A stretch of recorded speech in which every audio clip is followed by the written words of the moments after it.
Has it become harder for you to think?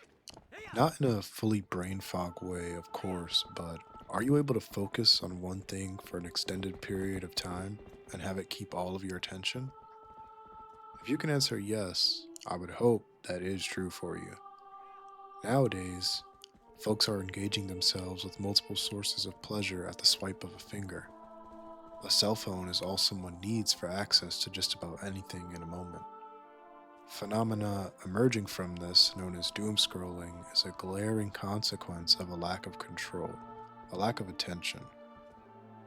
I know that it's been said a million times, especially lately, but it must be said over and over again. The overwhelming amount of media we consume, even daily, is ruining our brains and has long destroyed a good chunk of our attention spans.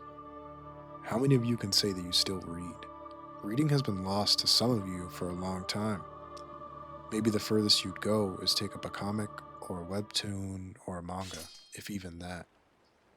Your fried attention span might tell you the activity sounds dreadful, yet those who read consistently in their lives have many fewer problems with the whole idea of discussion that I'm going with right now. I'm not saying to drop watching shows and movies or playing games.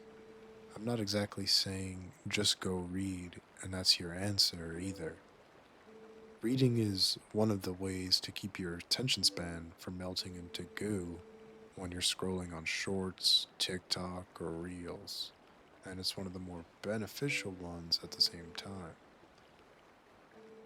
Another few would be other simple acts, like genuinely going outside for a walk and taking in the world around you. Sounds dumb. Not in a go touch grass kind of way, but being out there instead of cooped up all day and night, even if it is just for a walk, will help you with thinking clearly and staying focused. So long as you're not doom scrolling the whole time, I suppose. Here's another, and then I'll leave the talk alone for the rest of the day.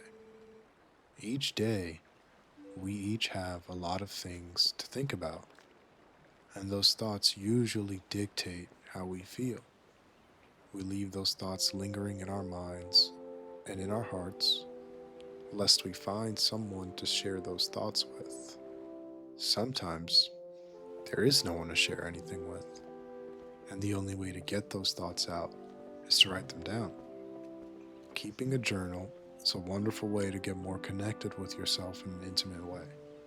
That you must be honest with yourself about what you write, as you'll always be able to go back and face who you were in the past with that physical evidence there on the page. This suggestion has more to do with simply getting your attention span intact. It certainly helps with that, however, and so I'll just leave it at that. Is your attention span broken? Mine surely might be. Thank you for watching. Take care.